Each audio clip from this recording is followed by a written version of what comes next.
And good afternoon, everyone. My name is Jason Coleman, and I'll be the moderator for this session, which is titled Exploring AI Integration in Teacher Support and Library Innovation.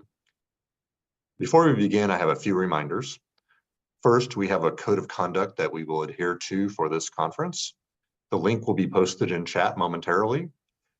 And if you have any issues related to conduct, please contact us via email, and I'll put that into chat as well. Please be sure your microphone is muted. During the Q&A, please wait until you are invited to unmute before asking your question or making your comment. Actually, I think this is all superfluous because I don't think you have the ability to talk unless we allow you to. But anyway, you may also use chat for questions, and there is a Q&A feature. So we encourage you to use the Q&A feature to pose your question. The session is being recorded. You can enable captions by clicking on the Show Captions button at the bottom of the screen. And it is my pleasure to introduce Elizabeth Gross, Jean Darnell, Stephanie Galvan-Russell, and Holly Weimar. I'll give brief introductions to each of them. Jean is a Texas librarian who advocates for students via her blog, awakenlibrarian.com. Elizabeth is an associate professor of library science and technology at Sam Houston State University. Stephanie is a versatile professional serving as a school librarian, educational technology specialist, and instructional designer. She's a doctoral candidate at Sam Houston State University. Holly is a library science professor and chair of the Department of Library Science and Technology at Sam Houston State University. I believe that's right. So please join me in welcoming Elizabeth, Jean, Stephanie, and Holly, and I turn it over to you.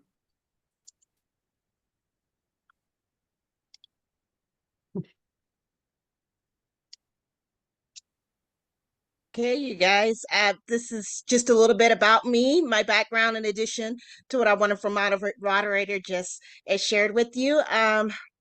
I just finished, actually, this month, my Pulitzer Center work on AI, and so I will speak more about that in my session, but that's a little bit of my credentials. I'm certified in school librarianship, grades 6 through 12. I am also an AI consultant through my website. I have 23 years in public education, 11 as a librarian. I am a writer, speaker, and artist. So that's a little bit about me. I'm going to pass the mic to my next person. Stephanie? Hey everybody, I'm Stephanie Galvan-Russell. I'm a middle school librarian in Austin. You heard a lot of my bio. Here are a lot of things that I also do because I enjoy overcommitting myself. And this is me. I'm an associate professor at Sam Houston State University, and I teach teachers to become school librarians. And I also have some doc students, of whom Stephanie is one.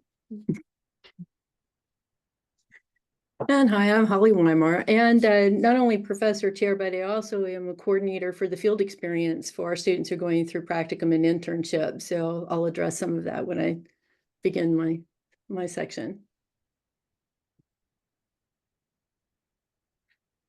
Okay, you guys, here's our agenda. This is what we're focusing on. Again, we'll share the link, but this is just a blueprint layout of what we're going to cover. So I'll give you a couple of seconds to glance at that, see where you want to gauge your attention. Of course, you can pay attention to everything, right? Alrighty, so who's first up at bat? Magic School of AI is going to be, Holly. Is this Stephanie? No, it's Holly. Holly? Okay, there you go. Yep. All right, so I'm going to spend just a few minutes talking about 3 different tools of AI that our students that we introduce them to. And I get to work with them when they're out in the field. So I listen to what they have to say if they're using it or not, and including with their school librarians with whom they work. So let's start with Magic School AI. That one is just what it is. It's school. It's all stuff for schools. And to help along with that, if you're not familiar with it, it's free to educators. If you want unlimited access, though, there is a cost, and it does have customized plans for schools and districts. Now, that plays an important part that'll come up in just a few minutes of why they do what they do. But they do have a chat bot called Raina, so you can sit there and look for our design by just putting in a few items, a lesson plan or a unit plan, it'll pull up the standards. If you just list, like if I was going to list Texas standards, I'd put Texas standards for grade 3 and boom, it would pop up. It also goes all the way up to the university level. So I use it also in my work with my students at the university level and looking at what AI can do. The thing that I really like about Magic School AI is that you get a weekly newsletter. And in that newsletter, it talks about any new tools that they've added, and they have a whole bunch of them. These are just a few of them that are here. You can scroll forever if you kind of see where the scroll bar is on the corner there of the image. But they also have articles that they include on how schools are using AI, and that might include Magic School AI because it is a Magic School newsletter. They also bring up any legislative activity that's going on and inform you that way. And then anything that's important with AI, headlines that might apply to working with educators working with students, that would be important. Next tool that I want to talk about is KhanMigo. This one does some of the same things that actually Magic School has, where it can generate rubrics for lessons and lesson plans. And it even has, they have well, let me go back and let me start with this. KhanMigo is for mastery learning. So it's more like a tutor. So you have a chatbot that helps along with that gives feedback and kind of guides and asks questions of the student. Now, the thing about being a teacher, if you're using it, or a school librarian or a parent, because you can get a family subscription for this as well, is you can monitor the progress of the student who's in there. And you can also do it as an individual. It's free for teachers, just like Magic School AI is, but there is a small cost if you're looking at families or individuals. Say, like I just wanted to be an individual and learn a second language or a third language. It would cost me about $4 per month. Anyway, with that, it also includes some professional development for instructional strategies. So there's a little bit here that helps support with what an educator might be doing and working with students, but that's also available to families as well. So it creates newsletters, just as Magic School might, and which leads me to my next tool. And Canva is really great at this because it is a design tool in AI and has so many pieces to it that it's just like, it's wonderful. I can make things in a little bit of time that look professional, like newsletters, presentations, and anything else that I might have along those lines. It does include templates that are already there that are somewhat formatted and filled out that you can just go right in and plug your information. And this works great even for teachers because they can go out there and pull up lessons in certain areas like science or whatever the subject areas are. You've got what's nice about this is you can get AI to generate images for you that match more of what you want to share, the information you want to share. And it also has a drag and drop feature, which includes that if you're layering things on, that if you move that image, it will recreate the image the way it should look behind it. So it's just really cool. It's free, but then you get to pay when you're going to the different levels of it, especially if you want to work on a team. So these are the 3 tools that I just want to talk about that we share with our students. So next slide, please. So with our students, the big thing about it is you get out there and try it out, see what you can do with your school community to help them. You can be a guide on the side, you could be the one who's running it, all kinds of things. And so we'll get into this more as the presentation goes on. But we want them to take a test drive so they can see, are the facts correct? What are the biases? Because we hear about that. We hear about hallucinations. We want them to experience that. And how do you handle that? How do you address that? And then think about it. Think about all the time. Think about how it can be used in a professional practice with students and what you would do and how you're going to monitor its use if you're doing it. And then also the ethical piece. We've got a site that we're using it, let people know how do we do that, and then also any ethics related to the content that comes from the tool. So now I'm going to hand it over to Stephanie.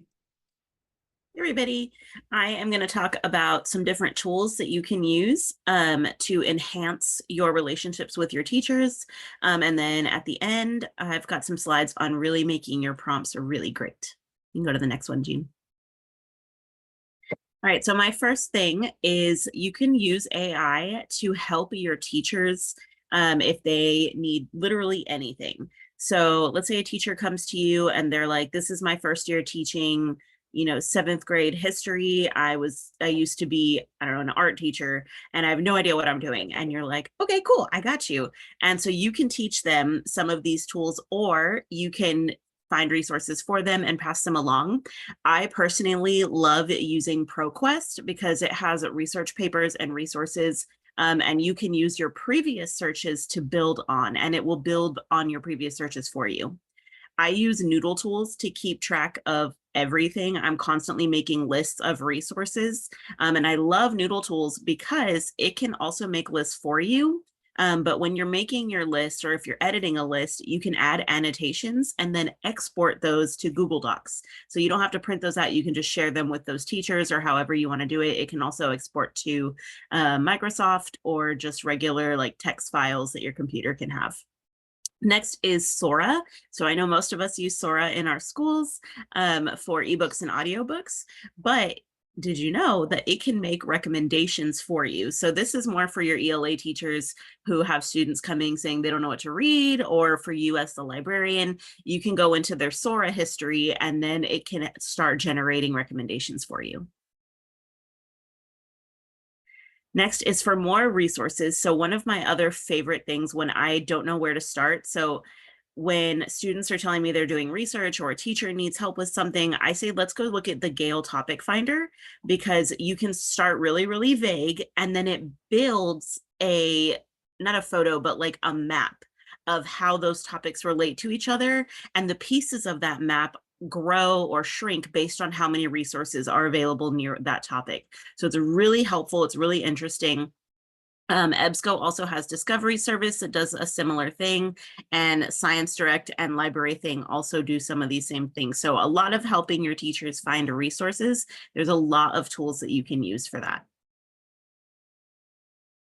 Next one, Jean. All right, so as librarians, we know that we are like the curation professionals, and this is like our thing. So I have found that BiblioCommons is a huge public library tool. That's what a lot of public libraries use to put their collections online.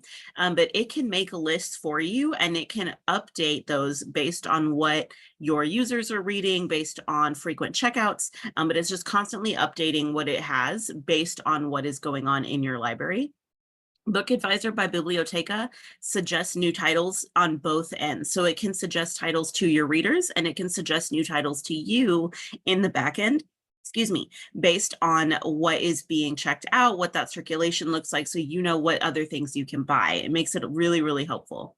And then Novel List is one that I just found, and it is one where if you use a public library website, it's the very bottom of those websites, but it'll say, if you liked this book, here are books based on blah, blah, blah. So it'll say, like, if you liked this theme in this book, here's books based on that. Or if you liked this thing in this book, here's other books. So it's been really helpful in offering suggestions to my teachers and my students, as well as for myself when I don't know what to read.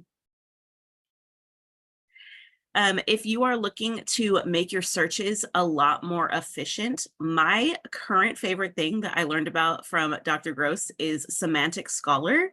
It's a really cool tool. So you can put in your search terms, and then you can save your searches, and it will give you resources. It's a lot of academic research that is based on those tools, but after you have saved your search, it will email you every so often and say, hey, there's new research based on what you were looking up. So if you are someone who is constantly trying to stay up to date with new trends that's happening in our field, that's really helpful. It can also even track authors. So as people are publishing more, it can send you those emails saying, hey, you've got a new publication from a certain author. I also wanted to point that when you are searching, if you're doing a Google search, it is also now embedding the new Google Gemini that has been updated. You don't have to do any type of update. It's automatically there. So if you are searching in Google, the first thing now that pops up is the Google Gemini suggestions. And I actually really like it because it feels more it feels like you're doing a ChatGPT conversation, but it is within Google. And so if you ask Google a question, like we know so many of our students and teachers do, it'll answer that question for you. And then it will give you all of your search results underneath it. So I thought that's a really neat innovation they've come up with. You can go to the next one, Jean. Stephanie, can I interrupt for just a second? Sorry about that. We got a question posed in Q&A, and the person says that they're a little confused about some of the tools that are being mentioned. And they say that many of these are not AI or Gen AI tools. They're standard library products. And their question is, am I missing something? So some of them, like the ones I'm talking about, they are standard library products, but a lot of our products now are having generative AI put into them to kind of make them better and to help us in our jobs as well. So for example, the Noodle tools that I was talking about, one of their updates is where it'll build the list for you. So they are products a lot of us know, but they are getting updated with AI. Thank you for asking that. Thank you. Going on to how AI can enhance VR and AR tools. If you used to use Google Expeditions, which I used to use all the time, and we all thought it was going away forever, now it is hidden in Google Arts and Culture. I am not really guilty, but I use this a lot, and I will go into ChatGPT and say, hey, find me a Google Expedition that will be relevant to whatever this teacher is doing. And it will find it for me. Or I'll go, now I use Gemini a lot if I'm doing something based in a Google tool, and it will do it for you. ZSpace is another one that provides interactive experiences, but that one's AI update is where you can do the same thing. You give it a prompt and it will build that experience for you. I know a lot of us use Nearpod. They have integrated VR into their lessons. And my favorite AR VR tool right now is Merge Cubes. I just got to play with it a lot more this week at the TCEA Elementary Tech Conference. And they've done some really neat updates. And if you don't know, you can get a free Merge Cube and try it out on your own and do the free trial. But they are also working on integrating their own AI into their products. Okay, so creating your prompts. So one of the ways that I have taught my teachers is to create a very basic prompt. So starting with find articles on climate change and look at what those resources that it gives you are, and then start getting specific. So just like we scaffold for our students, I do a lot of scaffolding for my teachers and telling them, let's change that. What kind of articles do you want? Do you want academic research? Do you want peer reviewed? Do you want just blog posts? And get specific on when you want those publications. So we can see, instead of having find articles on climate change, find articles that were peer reviewed on the impact of climate change on agriculture in North America published after 2015. So just like we teach our students to have specific research topics, I teach my teachers and my students who are using it to make very specific prompts. I also include that you're going to use context. So you want ChatGPT or whatever AI tool you're using to be able to know what you're doing this for. So as a new high school teacher, suggest resources for a lesson on renewable energy. So I'm giving it that context. Thank you, Jean. Again, more context. So for a middle school history class, find multimedia resources on the civil rights movement. Provide interactive science experiments. So making sure that you're adding those keywords and building that context, and it will make your prompts a lot better so that the resources that it gives you afterwards are tailored to what you want. I also want to remind you to create a new chat or a new section in whatever tool you're using every time you start a new subject. That way it keeps things together, because if you just have one long chat with all of your prompts, things start getting together, and that's where you get more hallucinations because it's not going to know what specifically you're looking for. Thanks, Jean.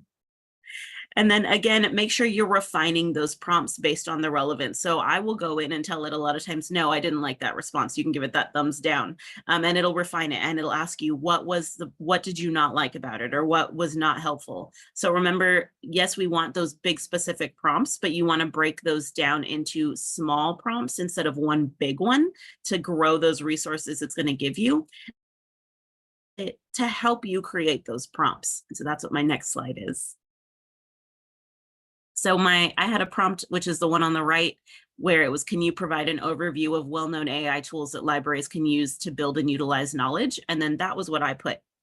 Then I wanted it to give me the prompt so that later on, if I wanted to build onto this, I told it, help me make a better prompt.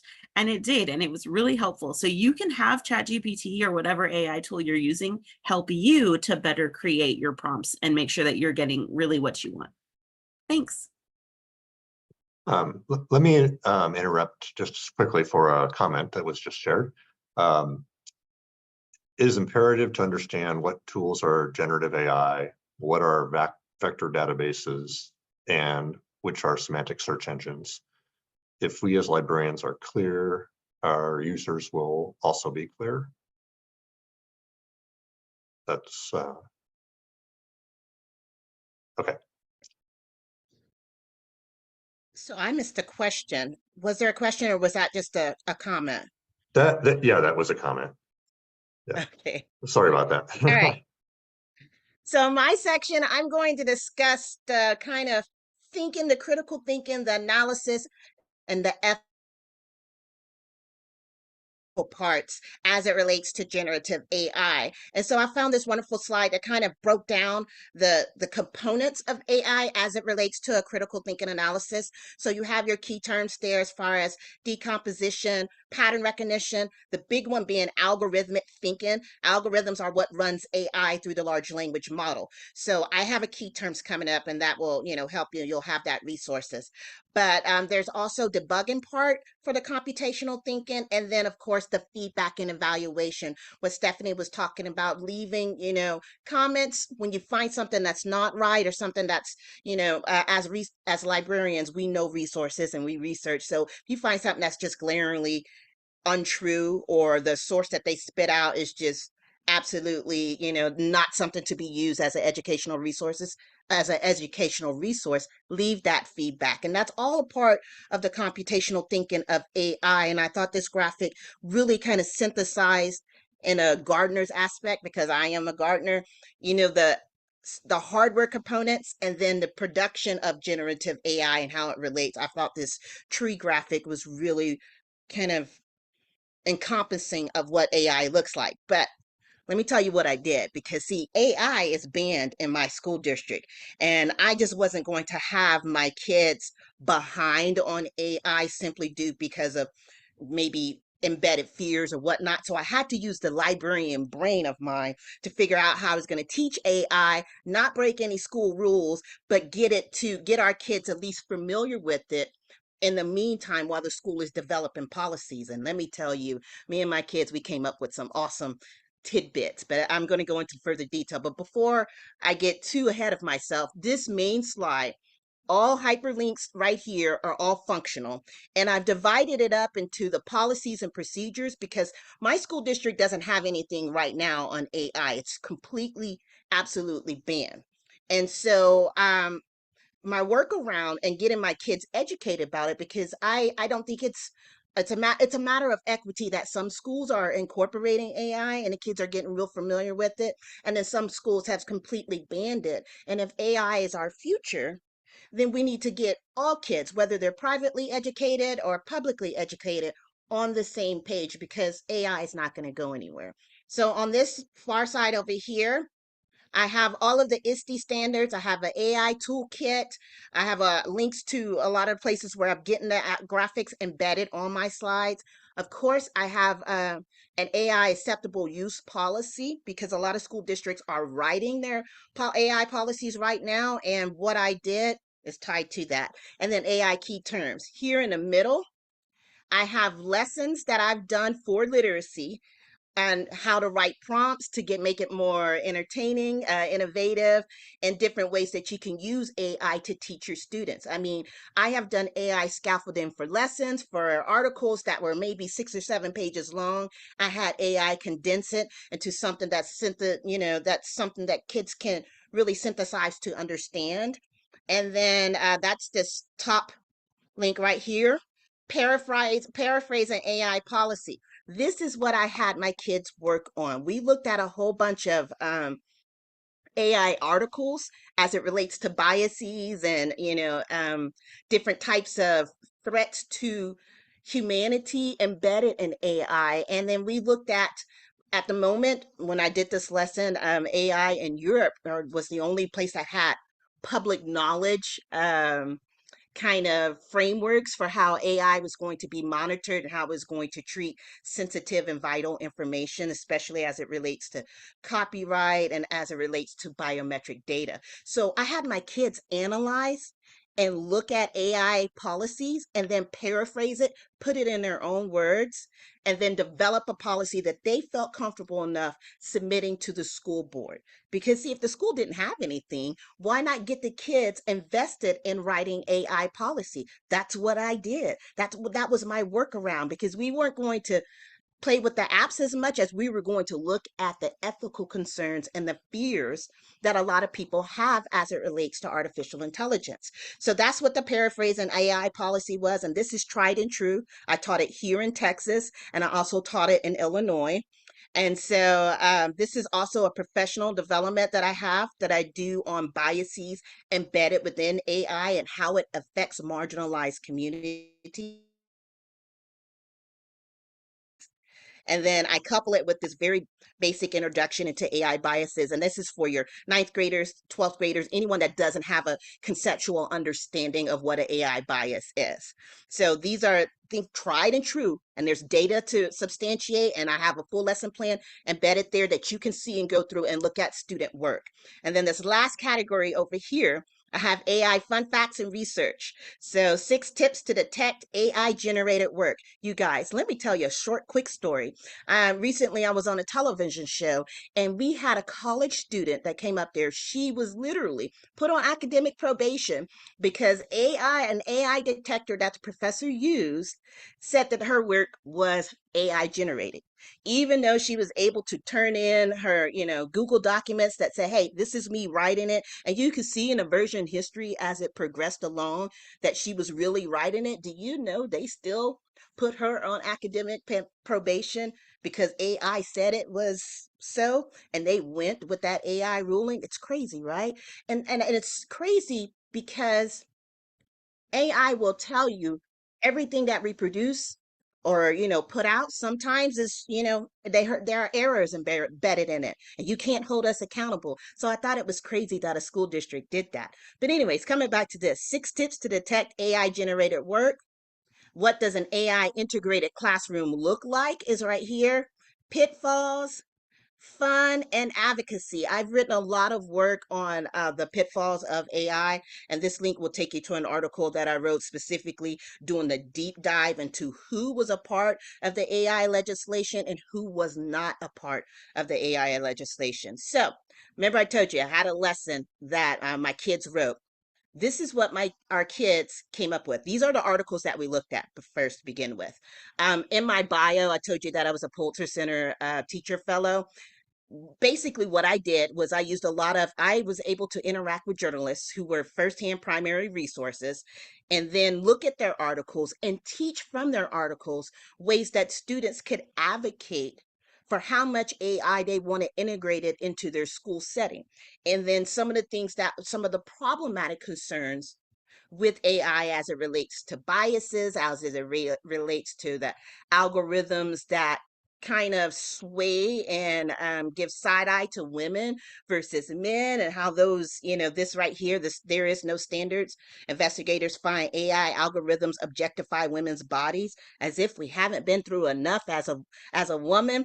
We have now AI judging us, and the algorithms making decisions based on what we post or what we do on the internet. And then, our kids were able to deep dive into all these articles, facial recognition software, and schools who are using either facial recognition software, the biometric data, or they're using AI and the algorithms to monitor students' behavior on social media. So we looked into all of these things, and I'm telling you, the kids, I taught this to seniors, juniors, and seniors, and I've also taught this on a collegiate level.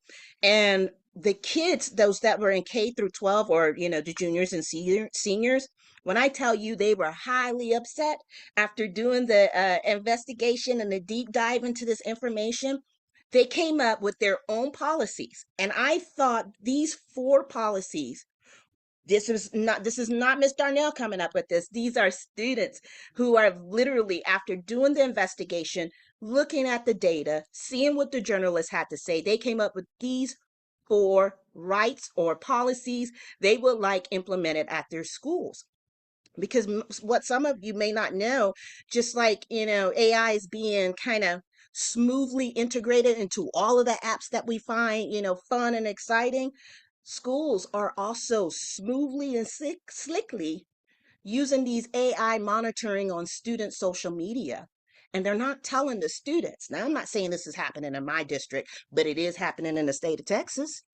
And some folks have not caught on to it, that their data, whether it's social media outside of school or whether it's on the school issued laptops or whatever, it's being monitored by AI. And so when the students looked at those articles and we did our deep dive, they were absolutely enthralled and said, hey, this is what I want. I don't want someone to be able to mimic my face, my voice. I don't want someone to be able to track me while I'm in school. I don't want someone to be able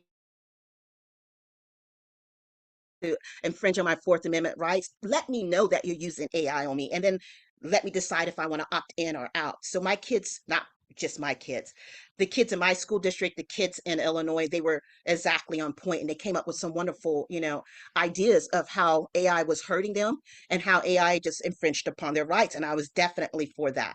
So, having said that, educators, we have not been educated on AI. Do you know right now, this is 2023 data, the latest data that we can possibly have. 87% have never had any PD at all about AI. Boom. And I don't understand this because AI and its variants, like, the other variants that we're, woo, but AI and its variants have been around since 2008. The Roomba vacuum cleaner, Siri, Alexa, all of those are components of AI that has been smoothly integrated that we did not know. So I found this data shocking. 75% of folks saying they have never used AI at all. So this session right here, this professional development is changing the world because now you're getting some professional development about it. Now you're getting some understanding and some resources, and we hope that you're going to take it back and use it in your classrooms. But for right now, I want you, those of you that are out there in the audience paying attention, we're going to do some live data because I wouldn't be a librarian if I didn't get some live data. If you want to scan that little QR code right there on your screen on the top left and then log in, I just want to see right now in our viewing audience, how many of you have had professional development about incorporating AI into your K-12 setting or into your campus institution, either which one? How many of you have had the data? Okay. Woo. Some people are saying a little. I'm looking at the numbers. Okay. I'm going to give you some time.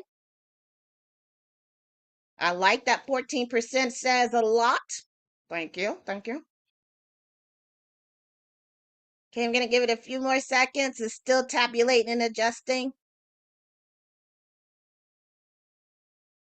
All right. So we're looking at 30% of you saying none. Okay, 25%. And it's okay, it can adjust, but roughly 25 to 30%. More than half has said some to none, or a little to none. It's 50%. Wow, so this is very crucial. Thank you. I'm glad that you are participating, and I appreciate that raw data right here that we can look at and see, because it's important for us as librarians to have the numbers that substantiate and say, hey, this is the reason why instruction on AI, professional development on AI is uber important. I appreciate those of you that took advantage of this little survey. Thank you so much. It'll be up and it's in the slides for whenever you need it. Last thing I want to talk to you about. Okay. So AI usage in libraries and community. All right, you have on your screen 3 different ways that we can use AI right now.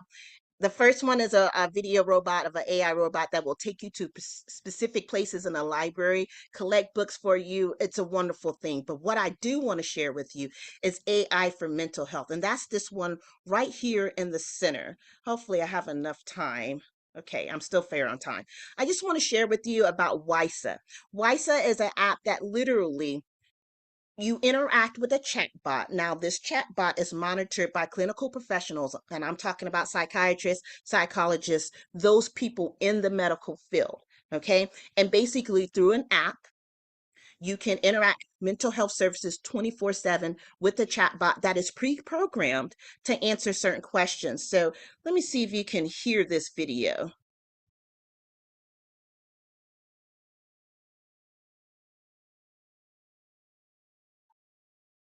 We can't hear it. If you share, and then I think there's a little box you have to click when you share to share the Okay. sound. Absolutely will. So basically, it tells you a little bit about WISA and how it has affected the age group 16 through 25. And this is crucial and important because this is the age group where we've seen a lot of struggle with mental health. And so AI is embedded into the discussion of health services, not just from mental health services, but using AI computers and robots to help those that are quadriplegics operate their, where before you could have never seen this technology here. AI is advancing in this aspect of it. So I will be sure to drop that link so you can see it. But of course, those of you, I think we will have a link to this presentation so you can access it at a later point in time. But these are the fun things that AI can do. You can have AI robots in your public library, AI for your mental health, and that last one is AI for mobility, using a virtual AI-based headset to travel on one wheel unicycle. How's that for the circus of AI? Anyways, that's all that I have that I wanted to share with you guys. So, let me get out of here. It's just going to go up through everything. All right. Yay.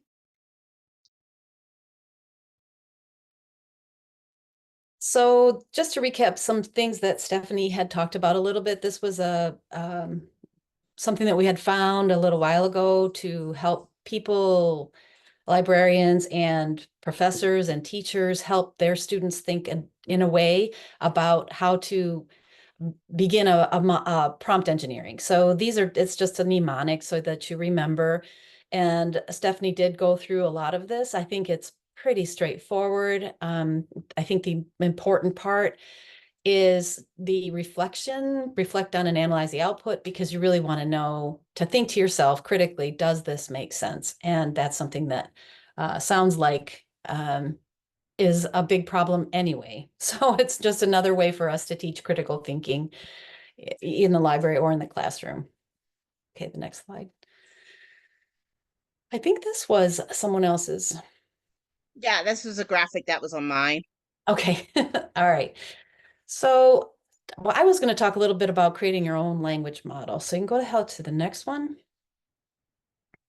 There are a couple of different types of LLMs, large language models. So it's kind of good to know the difference between some of these. The custom LLMs, generalized LLMs are more specialized, but the closed versus open, closed source LLMs are proprietary. And those are really, if you were going to get a language model to train on, that would be something that you might have to pay for or join an organization in order to use. Go ahead. Why am I bringing this up? Why do we care? Okay, from the library side, what we're thinking is, and this is something that I would like to try, and I've seen people starting to do these things, so I think it's going to be accessible for an average person without a whole lot of computer science knowledge. One of the things that I had seen was a teacher who had actually taken a text and had AI look through the text for specific characteristics of the protagonist or the other characters in the novel to see if they could figure out what that person looked like. So they would look at all the characteristics, and then it would show how that person would look based on what the author had said about that person. So it may be great for students, especially who aren't able to visualize things like that. So there are ways for us to use this, for assistive technologies. But in this case, really what we were thinking is a little bit more that we would be able to control the output by controlling the input. Go ahead. So this is my, it's a kind of a neat little graphic about what I'm talking about here. And this is an example of retrieval-augmented generation, or RAG. So basically you ask the question and then it goes to the retrieval component, and then it looks in those texts, and then let's say ChatGPT goes to ChatGPT to complete the response in English. So ChatGPT isn't really going to be the one that's using, or that you're using, but you're actually using your closed set of information and texts. Go ahead. So these are other ideas of, or other reasons why you might want to do it. We just really think it's important for us to be able to control the output of LLM generation. Go ahead. These are a couple of different places that I found. The underlines mean that those are live links, so you can take a look at it yourself. Depending on how comfortable you are with technology and technical details, you might want to try a couple of these different ways. University of Michigan, I know, went through JoJet DX, and that one is what you see is what you get. You drop whatever you want in there, and it gives you your response. Go ahead. So that's about it. If there are any questions, or I'd really like to discuss some of these things, because we are learners as well. We aren't by any means experts in the area. We are still discoverers of information.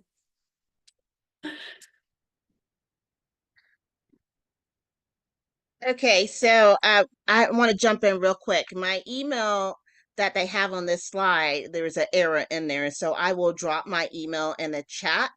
But right here, and just here, right there, that's an AI generated sticker. So I wanted to do an AI librarian that looked like me. And so if you click on this, this is a hyperlink. It will take you to the Microsoft generator, and you can create your own AI generated stickers. And I showed this to my students, and they were just like, oh my God, I'm about to make a business out of this.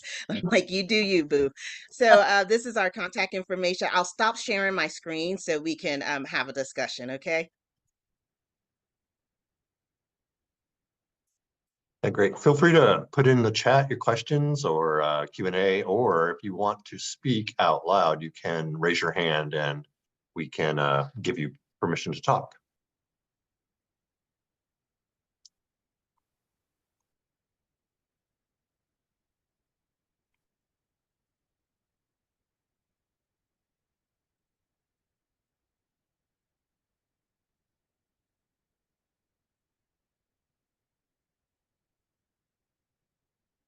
You know, one thing I wanted to ask Jean is, how long did it take those students to go from reading the data, reading the articles, to coming up with that policy? Like what was the time frame there? Okay, so on the paraphrasing AI to write the policy, we had a 3-day lesson. And so I exposed them to literally verbatim. I'll get the link in the chat, but I took them through, we looked at the EU's AI Act is what it was called. And they had huge paragraphs that the kids were just like, Miss, I don't want to read this. I was like, hang on a second. We're going to divide it up, because it was 12 pages long and my kids weren't interested at first. But then when we started looking at the act bit by bit, and I showed them what the key terms that they needed to focus on, those words that were repetitive, and what the act was trying to instruct them, then their eyes started lighting up. They're like, whoa. So they have access to my face data, my fingerprints. And I said, yes, you've given consent on that. When you have your face open up your iPhone, you've given iPhone your face. And so then my kids really got interested. They were like, well, hold on a second. Well, what if they said, what if AI says I was at this place when I was really at home gaming? What do I do? You know, and I'm like, oh, now we have an ethical issue, because so many people will be like, well, the computer says this, and people will trust the computer before they trust you. And so the kids were very much aware and wanting to know who had access to their data, their biometric data. And then one of the articles was in college, a lot of colleges are using AI to monitor social media. And the kids were like, oh, wait a minute. So what I post on my Snapchat, the school can have access to what I post on my WhatsApp. Yeah. There are algorithms that are built in right now through AI that will give them that. There are things called Navigate 360 and Social Sentinel. So many school districts here in the state of Texas are using these AI-based algorithms to monitor their students and faculty.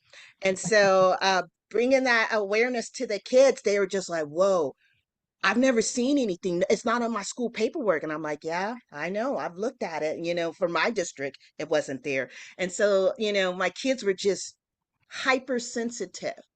And so they immediately wanted to get something written down. I'm like, no, I want them to know. And the kids are like, no, I want my school district. No, you're not violating this right. You're not violating this right. I'm like, look at you using your civic duty, social studies skills, And so they were very much invested in it. And I think that's what we need from our youth. We need them to Absolutely. wake up, to see it, become invested in it so that they can legislate properly or however passionate they are, because we did have a Oh, yeah. as well. And so the kids wrote their policy. They kept it 25 words or less because they wanted to be direct to the point. They felt like the verbiage and the jargon for acts and stuff like that was just way too much. And like, what are they trying to say? That's what I want you to do. I want you to break it down and paraphrase it for me, what they're trying to say. So it took 3 days, and the kids were passionate each and every day the more they found out what was at risk. And so that investigative side, it just sung for the kids. That's awesome. That's so cool. That's not a long time either. This isn't, days and days. They got on it and they stayed on it. That's awesome. All right, well, we have reached the end of the time, but if there's any last questions that anyone has, I think we could go ahead and go a little bit over, even though I'm going to have to leave because I'm moderating the next session too. But okay, thank you guys for joining us. Yes, thank you so much. This was awesome. I agree. You guys did great. That was Thank you. really good. Let me stop the recording here.